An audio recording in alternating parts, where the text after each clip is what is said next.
Indian economy broadly तीन sectors पे based है। एग्रीकल्चर जो 20.19% इंडिया की जीडीपी में कंट्रीब्यूट करता है, इंडस्ट्री सेक्टर जो 25.92% कंट्रीब्यूट करता है और सबसे बड़ा सेक्टर सर्विसेज जो 53.89% जीडीपी में कंट्रीब्यूट करता है। इन सभी सेक्टर्स की कंपनीज को डायरेक्टली या इनडायरेक्टली पॉजिटिवली इंपैक्ट करता है IT industry. Total Indian GDP में आईटी इंडस्ट्री का 8% कंट्रीब्यूशन है और एक्सपेक्टेड है 2025 तक ये 10% कंट्रीब्यूट करेगा। तो अगर इंडिया की बैकबोन एग्रीकल्चर है तो ये कहना गलत नहीं होगा कि आईटी इंडस्ट्री इंडिया की नेक बोन है जो इंडिया को एक सही विजन दे रहा है। वेलकम टू फैंटास्टिक, मैं हूं आश्रय अग्रवाल और आज हम इस स्पेशल वीडियो में इंडिया की आईटी इंडस्ट्री और बेस्ट 7 लार्ज, मिड और स्मॉल आईटी सर्विस सेक्टर वाली कंपनीज के बारे में डिस्कस करेंगे और समझेंगे करंट प्रॉब्लम्स और फ्यूचर आउटलुक। चलिए शुरू करते हैं और देखते हैं कुछ इंटरेस्टिंग फैक्ट्स। FY22 में Indian IT and business process management industry, जिसमें सर्विसेज और हार्डवेयर भी आता है, उसका रेवेन्यू $227 बिलियन को क्रॉस किया है, जिसमें से एक्सपोर्ट रेवेन्यू $140 बिलियन है। आईटी हर साल 4.45 लाख एम्प्लॉयमेंट जनरेट कर रहा है और इंडिया में 50 लाख से ज्यादा को एम्प्लॉय करता है। इंडिया में टोटल 17,000 से ज्यादा छोटी और बड़ी आईटी कंपनीज हैं। गवर्नमेंट ऑफ इंडिया के भी बहुत सारे इनिशिएटिव्स हैं, जैसे digital India, startup India, e governance, national artificial intelligence programme, tax holidays for SEZ, और इन सभी पॉलिसीज से इस इंडस्ट्री को एक फास्ट ग्रोथ ट्रेजेक्टरी पे पुश कर रही हैं। Unfortunately IT and BPM industry सबसे हाईएस्ट एम्प्लॉय एट्रिशन वाली इंडस्ट्री है और भी इसके साथ बहुत सारे चैलेंजेस हैं, जैसे हम इस वीडियो में आगे डिस्कस करेंगे। चलिए अब इंडिया के आईटी एक्सपोर्ट्स पे एक नजर डालते हैं। इंडिया का सबसे बड़ा एक्सपोर्ट डेस्टिनेशन है यूनाइटेड स्टेट्स, जिससे इंडिया को 61.73% का रेवेन्यू जनरेट होता है। उसके बाद आता है यूनाइटेड किंगडम, जिससे 16.89% का रेवेन्यू जनरेट होता है। उसके बाद यूरोप 11.53% पे और फिर एशिया पैसिफिक एरिया 7.64% पे। आईटी एक्सपोर्ट्स 8.05% के CAGR से कंटिन्यूसली ग्रो हो रहे हैं, जिसमें से आईटी सर्विसेज ने $74 बिलियन के रेवेन्यू को जनरेट किया है, बीपीएम ने $31 बिलियन को और सॉफ्टवेयर प्रोडक्ट्स और इंजीनियरिंग सर्विसेज ने भी $31 बिलियन को जनरेट किया है। सेक्टर वाइज ब्रेकअप अगर देखें तो एक्सपोर्ट्स में आईटी सर्विसेज का 54% रेवेन्यू है, बीपीएम और ER&D और सॉफ्टवेयर प्रोडक्ट्स में 23% का। चलिए अब आईटी और बीपीएम इंडस्ट्री की प्रॉब्लम्स और प्रोसेस को समझते हैं। आईटी सर्विसेज में दो टाइप के प्रोजेक्ट्स होते हैं। पहला फिक्स्ड प्राइस प्रोजेक्ट, मतलब क्लाइंट एक फिक्स अमाउंट देगा और उतने में ही गोल्स अचीव करने होते हैं, चाहे कितने भी रिसोर्स लगे या कितना भी टाइम लगे। ये सबसे ज्यादा कॉमन कॉन्ट्रैक्ट टाइप होता है और इसमें वेंडर ज्यादा पैसा नहीं कमा पाता। दूसरे टाइप के प्रोजेक्ट्स होते हैं जो कि होते हैं टाइम एंड मनी।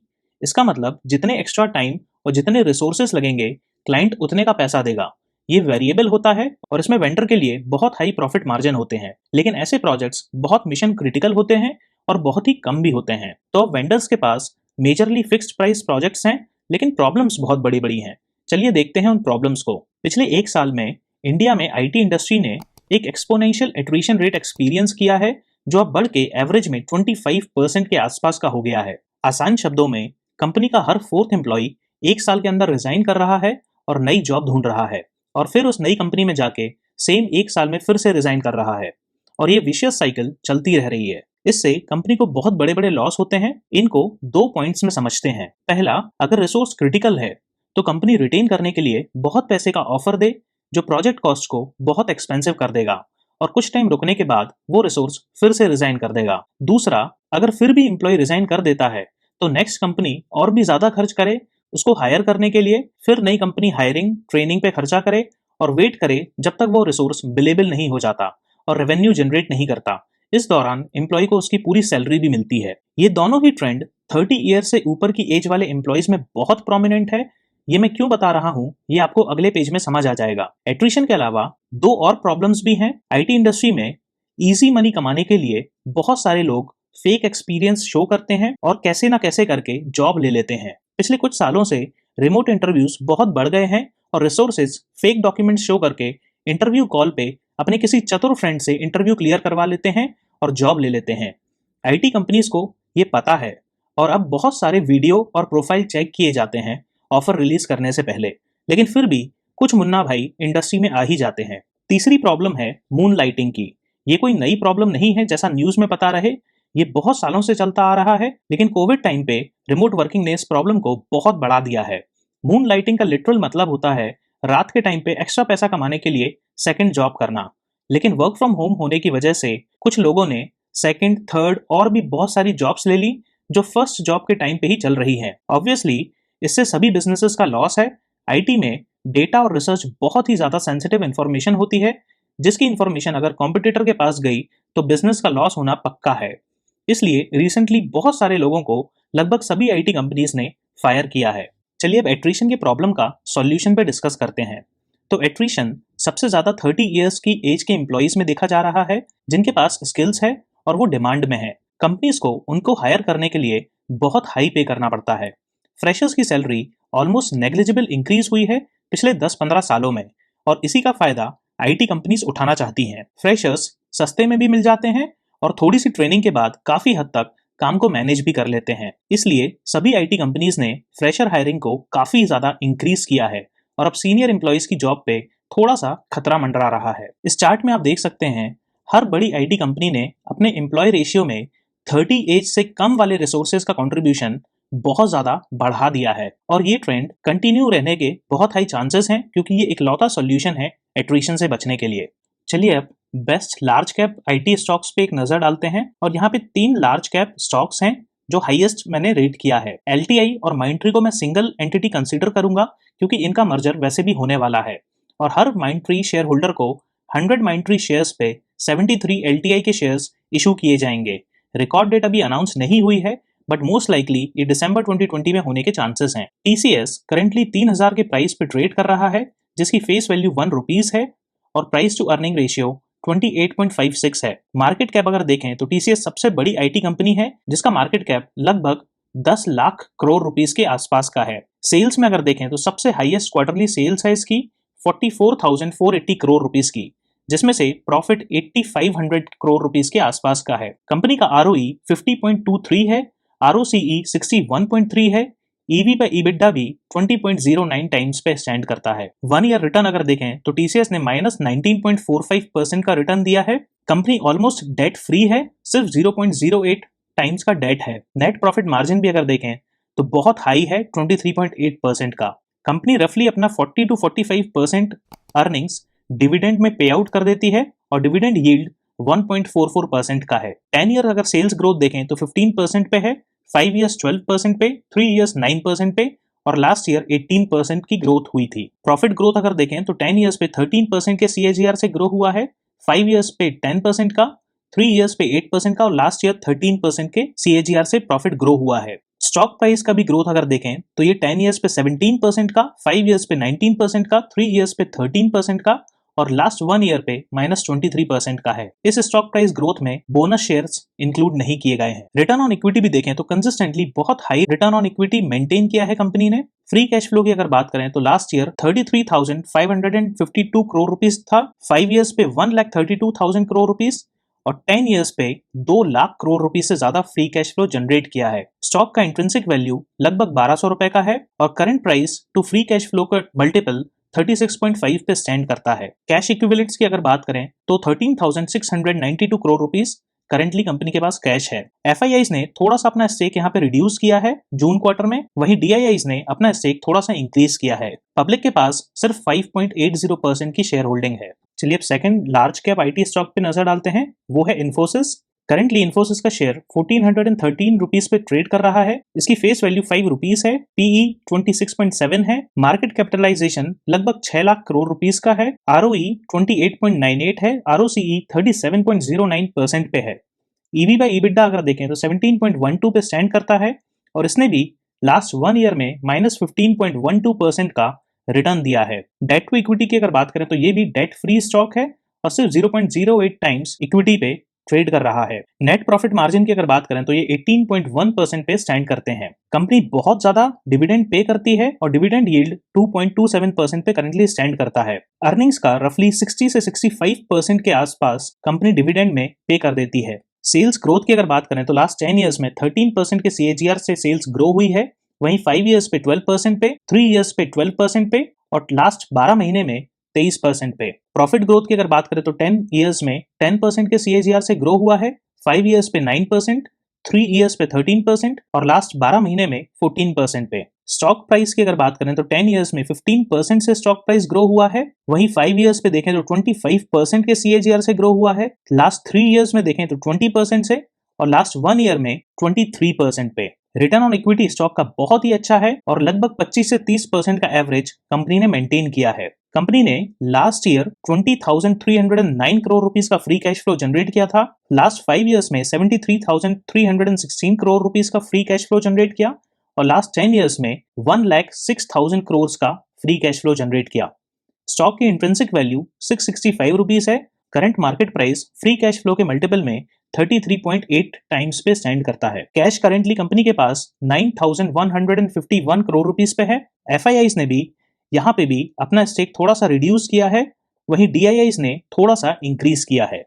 पब्लिक के पास लगभग 36% की शेयर होल्डिंग है। चलिए थर्ड स्टॉक की तरफ चलते हैं, LTI करेंटली 4,457 रुपीस पे ट्रेड कर रहा है।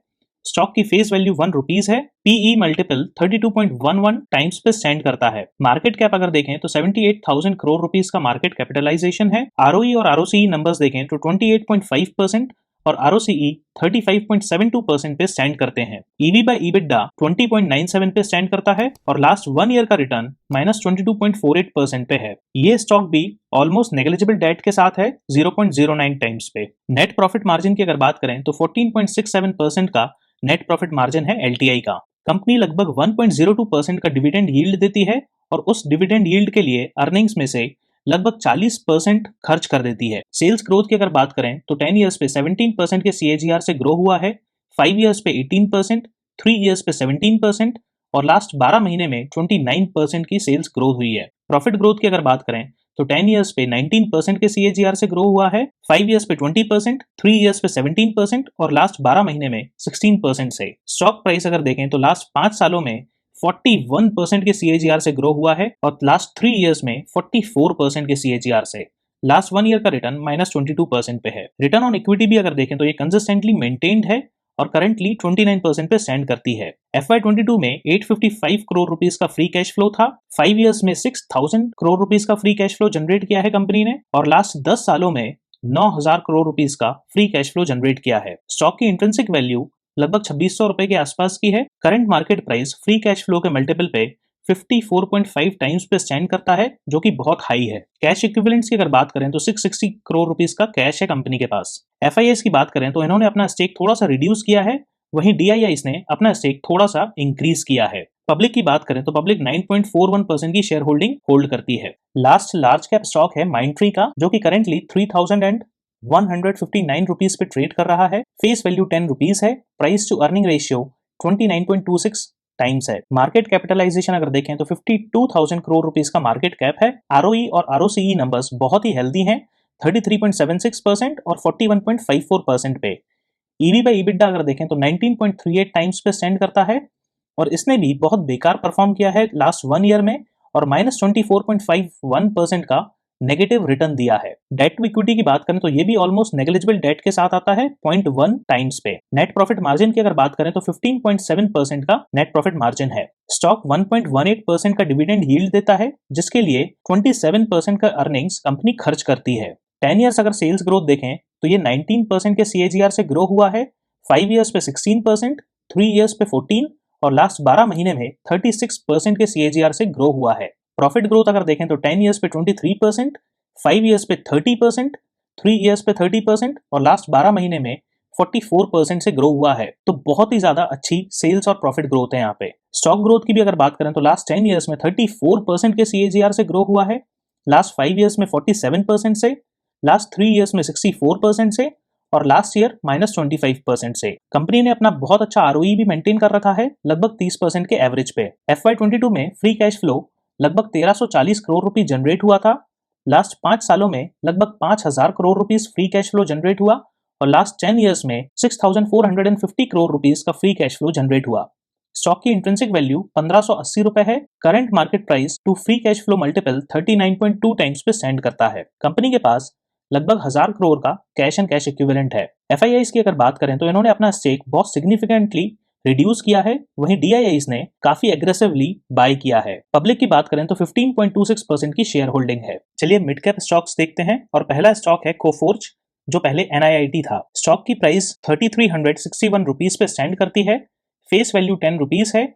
Price to earning ratio 29.79 times पे स्टैंड करता है। मार्केट कैपिटलाइजेशन अगर देखें तो 20,489 करोड़ रुपीस पे करंटली स्टैंड करता है। ROE 25.43% है।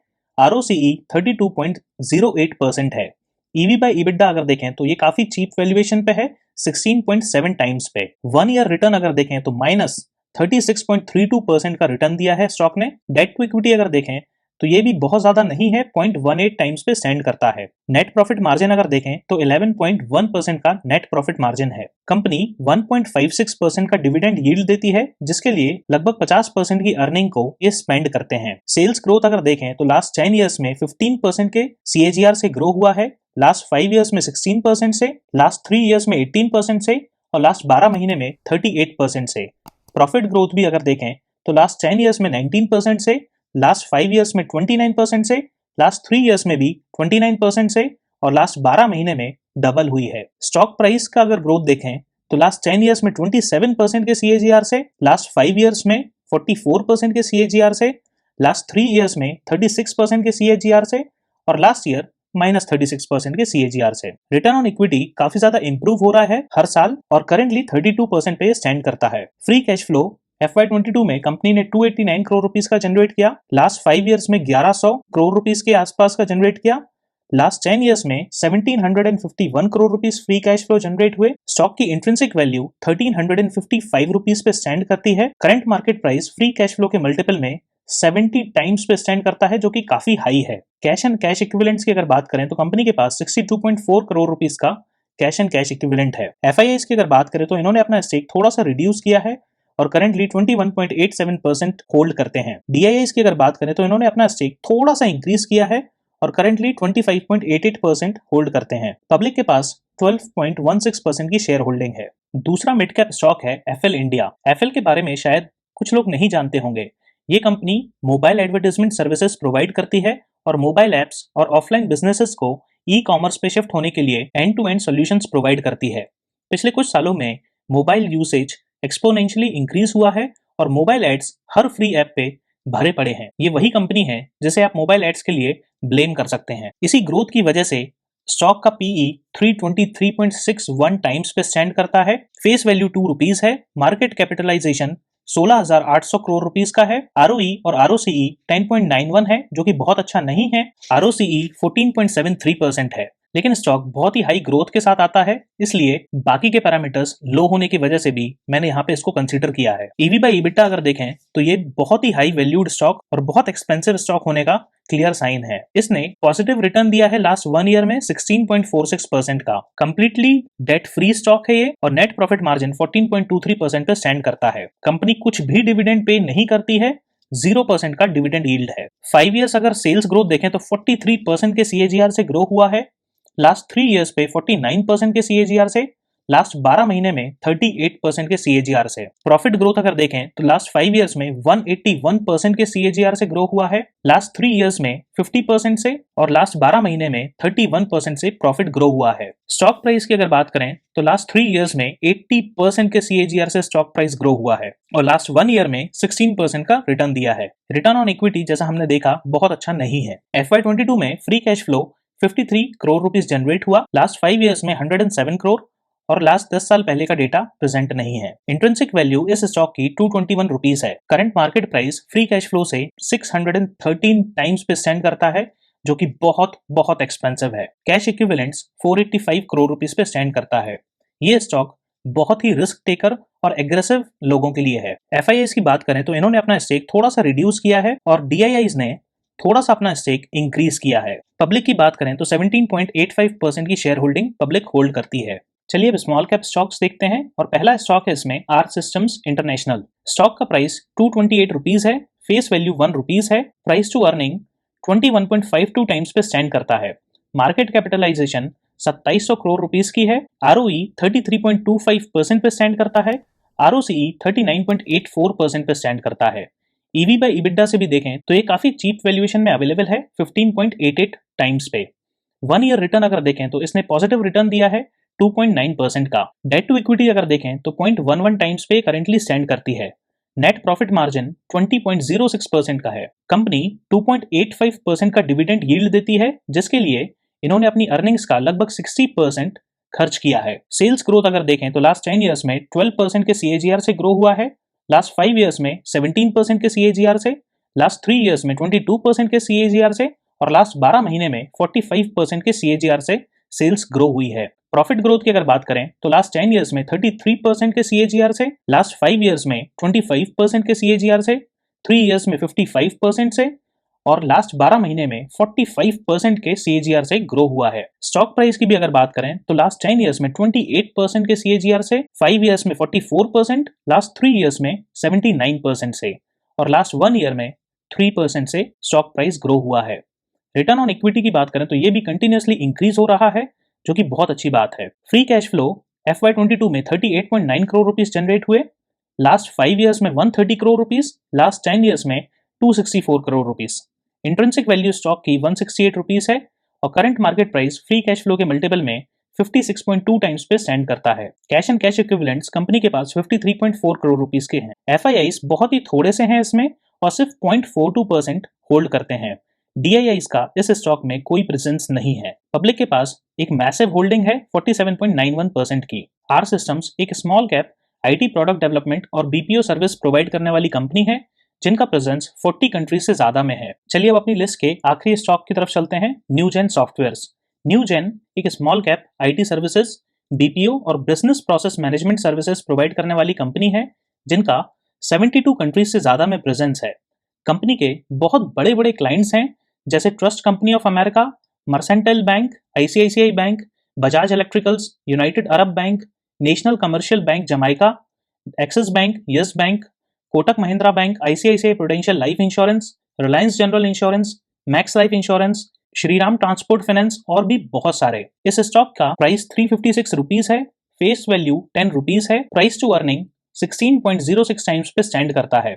मार्केट कैप लगभग 2500 करोड़ रुपीस का है। ROE 22.1% पे है, ROCE 26.98% पे, EV by EBITDA 11.01 टाइम्स पे स्टैंड करता है। कंपनी ऑलमोस्ट डेट फ्री है और सिर्फ 0.03 times debt to equity ratio है। नेट प्रॉफिट मार्जिन बहुत ही हेल्दी है 21.8% का। कंपनी 1.22% का डिविडेंड यील्ड देती है, जिसके लिए ये सिर्फ 20% अर्निंग्स का स्पेंड करते हैं। लास्ट 10 ईयर्स में अगर सेल्स ग्रोथ देखें तो ये 18% के CAGR से ग्रो हुआ है, लास्ट 5 ईयर्स में 13% से, लास्ट 3 ईयर्स में 9% से और लास्ट 12 महीने में 14% से। प्रॉफिट ग्रोथ भी अगर देखें तो लास्ट 10 ईयर्स में 27% के CAGR से ग्रो हुआ है, लास्ट 5 ईयर्स में 29% के CAGR से, लास्ट 3 ईयर्स में 17% के CAGR से और लास्ट 12 महीने में 20% के CAGR से। स्टॉक बहुत रिसेंटली लिस्ट हुआ है, इसको अभी 5 साल से ज्यादा नहीं हुए, इसलिए यहाँ पे आपको 5 ईयर्स का डेटा नहीं मिलेगा। लास्ट 3 ईयर्स में 10% के CAGR से स्टॉक प्राइस ग्रो हुआ है और लास्ट 1 ईयर में -39% का नेगेटिव रिटर्न दिया है। रिटर्न ऑन इक्विटी भी देखें तो ये काफी स्टेबल नंबर पे रहे हैं और लास्ट ईयर 22% पे स्टैंड करते हैं। FY22 में कंपनी ने free cash flow 125 crore rupees का जनरेट किया, लास्ट 5 ईयर्स में 418 करोड़ रुपीस का और लास्ट 10 ईयर्स का डेटा अवेलेबल नहीं है। इंट्रिंसिक वैल्यू इस स्टॉक की 428 रुपीस है, जो कि करंट मार्केट प्राइस से भी ज्यादा है। Current market price free cash flow के मल्टीपल पे 21.3 टाइम्स पे स्टैंड करता है। Cash and cash equivalent 226 crore rupees पे है। FIIs ने इसमें भी थोड़ा सा अपना स्टेक रिड्यूस किया है और DIIs ने भी अपना स्टेक थोड़ा सा रिड्यूस किया है। पब्लिक के पास 22.78% की शेयर होल्डिंग है। चलिए अब कंक्लूड करते हैं। अगर आपको ये मेरी रिसर्च पसंद आई है तो प्लीज मेरे चैनल को सब्सक्राइब करें और वीडियो को लाइक करें। इसमें कोई डाउट नहीं, इंडिया और वर्ल्ड की प्रोग्रेस में IT का बहुत बड़ा रोल रहा है और आने वाले टाइम में ये सिर्फ इंक्रीज ही होना है। लगभग सारे ही IT सर्विसेज कंपनी अपने ऑल टाइम हाई से 20 से 40% तक के डिस्काउंट पे ट्रेड कर रही हैं और अच्छे IT स्टॉक्स में पैसा कमाने के लिए ये एक बहुत ही अच्छी अपॉर्चुनिटी है लॉन्ग टर्म के लिए। करंटली IT इंडस्ट्री एक बहुत ही हाई एट्रिशन से लड़ रही है, लेकिन कुछ टाइम में ये स्टेबल होगा। कंपनीज अपना फोकस फ्रेशर हायरिंग पे शिफ्ट कर रही हैं और जो लोग फ्रीक्वेंट जॉब स्विच कर रहे हैं उन्हें अब रुकने की जरूरत है, इससे पहले कंपनीज एग्रेसिव फायरिंग्स पे आए। कुछ शॉर्ट टर्म चैलेंजेस को छोड़ के लॉन्ग टर्म ग्रोथ IT में पॉजिटिव है और अच्छे IT स्टॉक्स को लेके बिना वॉलेटिलिटी की चिंता किए इन्वेस्ट करना सही है। ये कोई रिकमेंडेशन नहीं है and please consult your financial advisor before investing. Comments में जरूर बताइए आपको क्या लगता है IT इंडस्ट्री के बारे में और क्या आप मेरी बताई किसी भी कंपनी में इन्वेस्टेड हैं, और अगर आपके कोई भी डाउट्स हैं तो प्लीज कमेंट करें। Thank you.